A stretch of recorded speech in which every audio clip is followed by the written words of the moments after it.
Chapter 1. From San Francisco to London. When I was 27 years old, I worked in an office in San Francisco. I did my job well and my future was promising. I was alone in the world and I was happy. On Saturday afternoons, I didn't work. I sailed my little sailboat on San Francisco Bay. One Saturday afternoon, I sailed out too far. The strong afternoon wind pushed my sailboat out of the bay into the Pacific Ocean. That night, when I had lost all hope, a small British brig saw me and took me on board. The brig was sailing to London. The voyage was long and stormy. I worked as a sailor to pay for my trip. When I arrived in London, my clothes were old and dirty. I had only $1 in my pocket. With this dollar, I ate and slept for the first 24 hours. During the next 24 hours, I didn't eat and didn't sleep. At about 10 o'clock the following morning, I went to Portland Place. I saw a child walking past, holding a big pear. The child ate one small piece and then threw the pear onto the street. I stopped and looked at it. I was very hungry and I really wanted that pear. But every time I tried to get it, someone passed by and looked at me. I quickly turned in the other direction and waited for the person to pass by. I tried again and again to get that pear, but the same thing happened. I was desperate. I decided to get the pear and not to worry about the people who saw me. At that moment, a gentleman opened a window behind me and said, "Come in here, please." A well-dressed servant opened the door. He took me to a beautiful room. Here, two old gentlemen were sitting and discussing something important. Their breakfast was still on the table. I was very hungry and I stared at their breakfast. I want to tell the reader that the two gentlemen had made a bet several days before. I knew nothing about the bet until later. Let me tell you what happened. Chapter 2. An Unusual Bet. The two old gentlemen were brothers. For several days they argued about a very strange subject. They decided to end their argument with a bet, as the English usually do. The following was the subject of the bet. The Bank of England issued 2 banknotes of $1 million each for a public transaction with a foreign country. England used one banknote and the other remained in the bank. At this point, Brother A said to Brother B, "If an honest and intelligent stranger arrives in London without a friend and without money, except for the $1 million banknote, he will starve to death." Brother B answered, "No." "I don't agree." Brother A said, "If he goes to the bank or anywhere else to change this big note, the police will put him in prison. Everyone will think he stole it." They continued arguing for days until Brother B said, "I'll bet $20,000 that the stranger will live for 30 days with the banknote and not go to prison." Brother A accepted the bet. He went to the bank and bought the $1 million banknote. After, he returned home and prepared a letter. Then the two brothers sat by the window and waited for the right man for the bet. They saw a lot of honest faces go by, but they were not intelligent enough. Several faces were intelligent, but they were not honest. A lot of faces were honest and intelligent, but they were not poor enough. Other faces were honest, intelligent, and poor, but they were not strangers. When they saw me from the window, they thought I was the right man. They asked me questions, and soon they knew my story. Finally, they told me I was the right man for the bet. I asked them to explain the bet. One of the gentlemen gave me an envelope. I wanted to open it, but he said, "No, don't open it now. Wait until you are in your hotel room. Then read it very carefully." I was confused and I wanted to discuss the subject with them, but they didn't. I felt hurt because I was the subject of a joke. When I left their house, I looked for the pair on the street. It was gone. I was quite angry with those two gentlemen. Far from their house, I opened the envelope. I saw that there was money inside. I didn't stop to read their letter. I ran to the nearest eating place. I ate and ate and ate. At last, I took out the envelope with the money to pay for my meal. I looked at the banknote and almost fainted. It was a banknote worth $5 million. I was speechless. I stared at the banknote. The two gentlemen had made a big mistake. They probably wanted to give me a $1 banknote. I saw the owner of the eating place staring at the banknote too. We were both surprised. I did not know what to do or say. So I simply gave him the note and said, "Give me the change, please." The owner apologized 1,000 times. "I'm very sorry, but I can't change this banknote, sir. I don't have any other money. Please change this note." The owner then said, "You can pay for this food whenever you want, sir. I understand that you are a very rich gentleman. You like playing jokes on people by dressing like a poor man. You can come here and eat all you want whenever you want. You can pay me when you want." Chapter 3. The Letter. When I left the eating place, I hurried to the house of the two gentlemen. I wanted to correct the mistake they had made. I was very nervous. When I arrived, the same servant opened the door. I asked for the two gentlemen. "They are gone," the servant said. "Gone? Gone where?" "Oh, on a journey." "But where did they go?" "To the continent, I think." "The continent?" "Yes, sir." "When will they return?" "In a month." "A month? This is awful. How can I talk to them? It's extremely important." "I can't help you. I don't know where they are, sir." "Then I must see a member of the family." "All the family are away."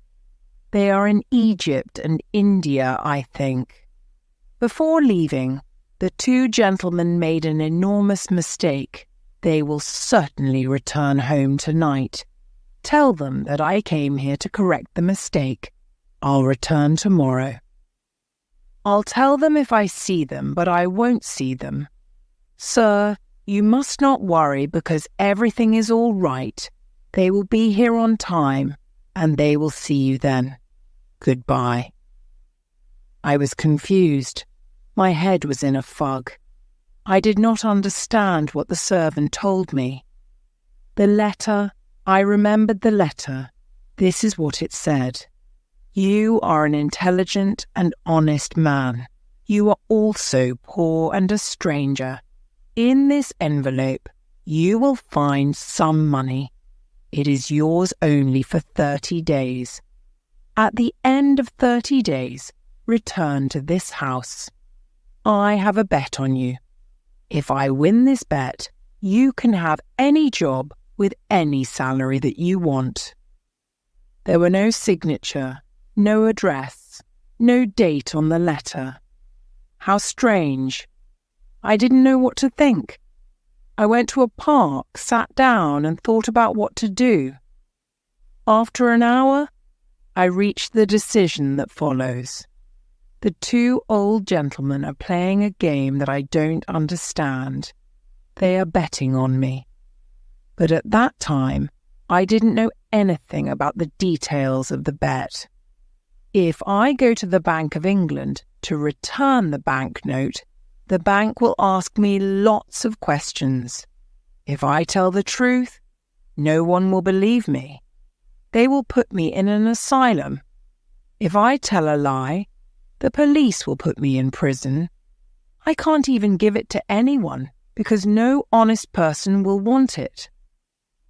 I can do only one thing. I must keep the bill for a whole month, and I must not lose it. If I help the old man to win his bet, he will give me the job I want. The idea of an important job with a big salary made me happy. With this exciting idea in mind, I began walking down the streets of London. Chapter 4. At the Tailor's. Every time I passed in front of a tailor's, I wanted to enter and buy some new clothes, but I had no money to pay for them. The $1 million banknote in my pocket was useless. I passed in front of the same tailor's 6 times. At last, I entered. I quietly asked if they had an old, unattractive suit that no one wanted to buy. The man I spoke to nodded his head, but he didn't speak. Then another man looked at me and nodded his head. I went to him and he said, "One moment, please." After some time, he took me to a back room. He looked at several ugly suits that no one wanted. He chose the worst for me. I really wanted a suit, so I said nothing. It was time to pay. "Can you wait a few days for the money? I haven't got any small change with me." The man said, "Oh, you haven't? Well, I thought gentlemen like you carried large change." "My friend," I replied, "you can't judge a stranger by the clothes he wears. I can pay for this suit." "But can you change a large banknote?" "Oh, of course we can change a large banknote," he said coldly. I gave him the banknote. He received it with a smile, a big smile that covered his face.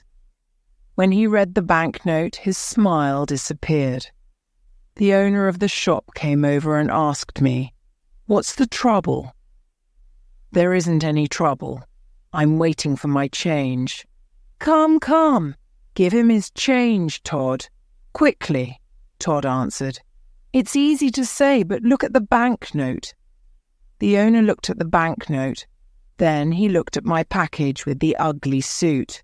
"Todd," he shouted, "you are stupid. How can you sell this unattractive suit to a millionaire? Todd, you can't see the difference between a millionaire and a poor man."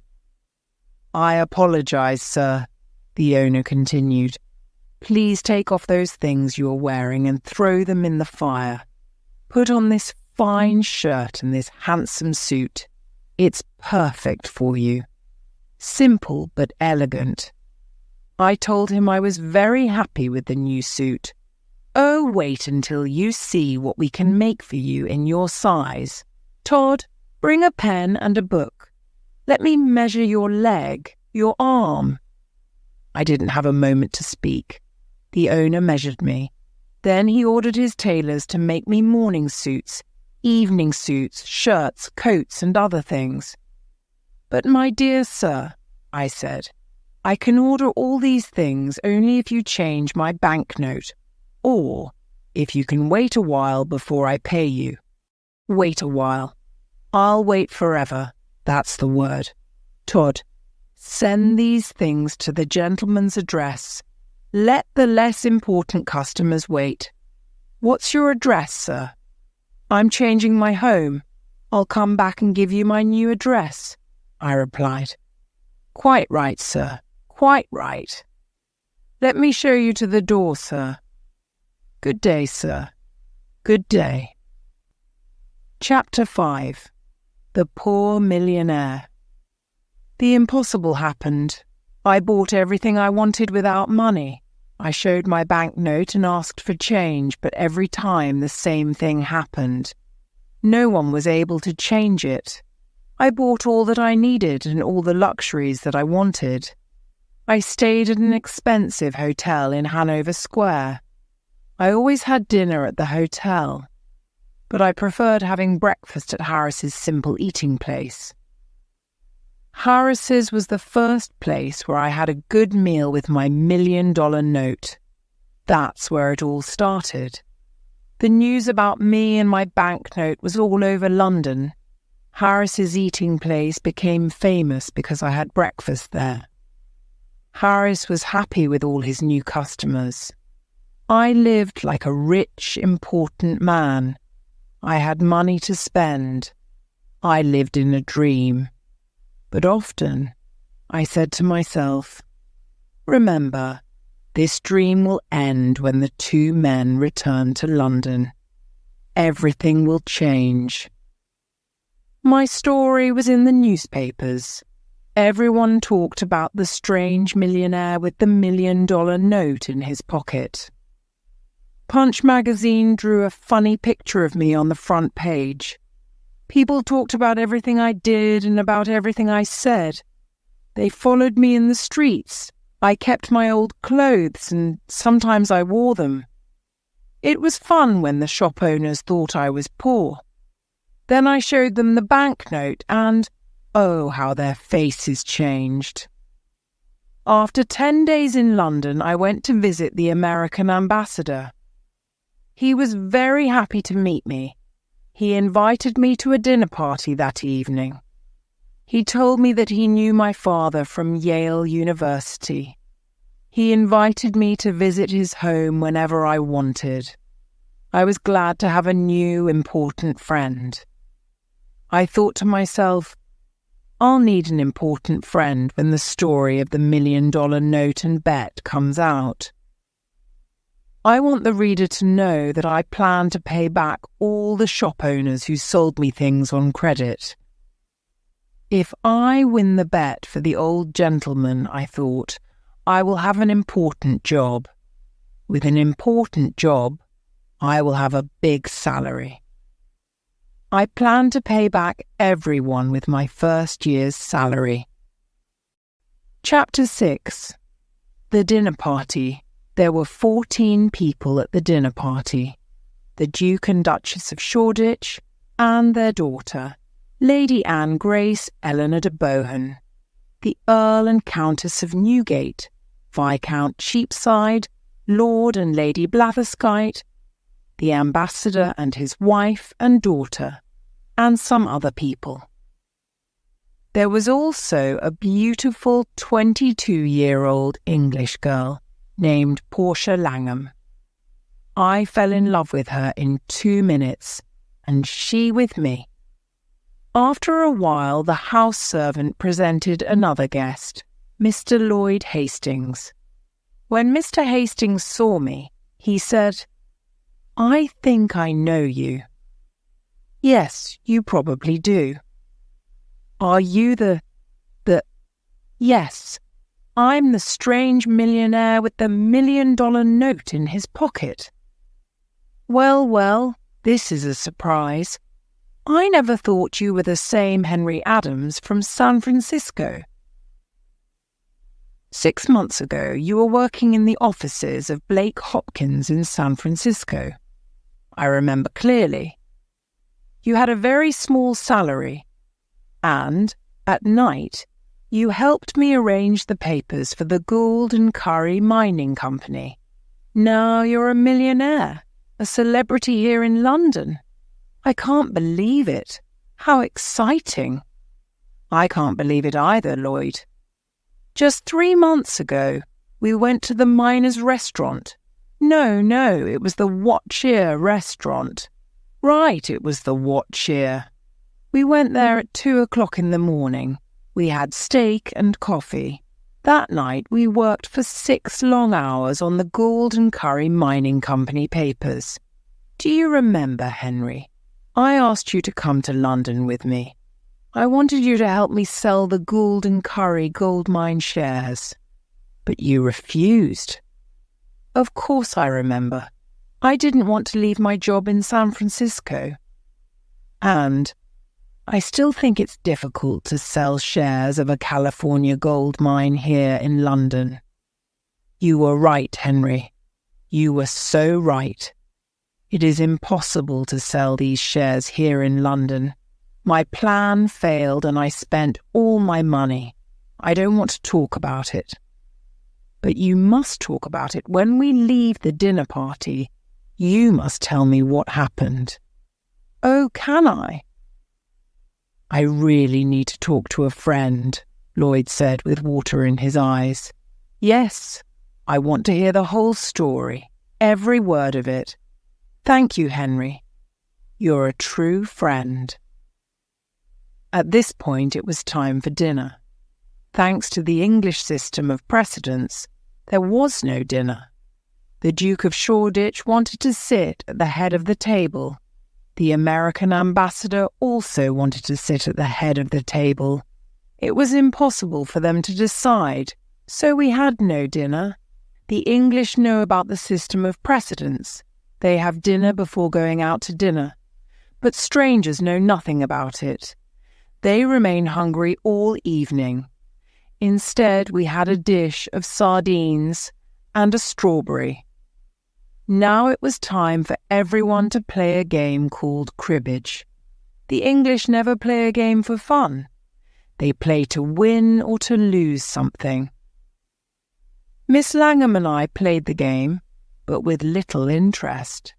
I looked at her beautiful face and said, Miss Langham, I love you. Mr. Adams, she said softly and smiled, I love you too. This was a wonderful evening. Miss Langham and I were very happy. We smiled, laughed and talked. I was honest with her. I told her that I was poor and that I didn't have a cent in the world. I explained that the $1 million note was not mine. She was very curious to know more. I told her the whole story from the start. She laughed and laughed. She thought the story was very funny. I didn't understand why it was funny. I also explained that I needed an important job with a big salary to pay all my debts. Portia, dear, can you come with me on the day I must meet those two gentlemen? Well, yes, if I can help you, she replied. Of course you can help me. You are so lovely that when the two gentlemen see you, I can ask for any job and any salary. With you there, my sweet Portia, the two gentlemen won't refuse me anything. Chapter 7. A $1 Million Idea. At the end of the dinner party, I returned to the hotel with Hastings. He talked about his problems, but I didn't listen to him. I was thinking about Portia the whole time. When we arrived at the hotel, Hastings said, Let me just stand here and look at this marvellous hotel. It's a palace. What expensive furniture. You have everything you want. You are rich, Henry. And I am poor. His words scared me. I too was poor. I didn't have a cent in the world, and I had debts to pay. I needed to win the gentleman's bet.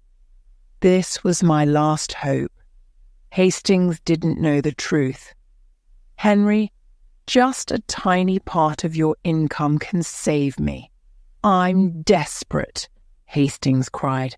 My dear Hastings, sit down here and drink this hot whiskey. Now tell me your whole story, every word of it. Do you want to hear my story again? But you never told me your story. Of course I told you my story as we walked to the hotel. Don't you remember? I didn't hear one word of it. Henry, are you ill? Is something wrong with you?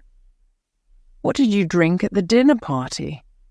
Oh, Hastings, I'm in love. I can only think about my sweet Portia. This is why I didn't hear your story before. Hastings got up from his chair, shook my hand and laughed. I'm very happy for you, Henry. Very happy. he said, smiling. "I'll tell you the whole story again." So he sat down and patiently started to tell me his story. To make a long story short, the owners of the Gould and Curry gold mine sent Lloyd to England to sell the shares of the mine for $1 million. Any money he received over $1 million was his to keep. Hastings's dream was to sell the shares for more than $1 million and become rich. He had only 1 month to sell the shares.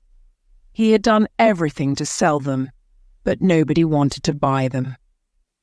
Then he jumped up and cried, "Henry, you can help me. Will you do it? Tell me how." "Give me $1 million and I'll sell you all the shares. You will be the new owner of the gold mine. Don't refuse." I did not know what to say. I wanted to tell Hastings the truth. But then, an intelligent idea came to me. I thought about it for a moment and then calmly said, "I will save you, Lloyd." "Then I am already saved. How can I thank you?" "Let me finish, Lloyd. I will save you, but not in that way. I have a better way. I know everything about that mine. I know its great value. You will sell the shares by using my name. You can send anyone to me, since people in London know me. I will guarantee the gold mine. In a week or two, you will sell the shares for $3 million by using my name, and we'll share the money you earn, half to you and half to me." Lloyd was very happy and excited. He danced around the room and laughed. "I can use your name. Your name. Think of it. The rich Londoners will run to buy these shares. I'm saved, and I'll never forget you, Henry." Chapter 8. Back to Portland Place. The next day, all of London talked about the shares of the California gold mine. I stayed in my hotel and said to everyone who came to me, "Yes, I know Mr. Hastings. He's a very honest man, and I know the gold mine because I lived in the California gold country. It is a mine of great value." People were now interested in buying the shares. I spent every evening with Portia at the American ambassador's house. I didn't tell her about the shares and the mine. It was a surprise.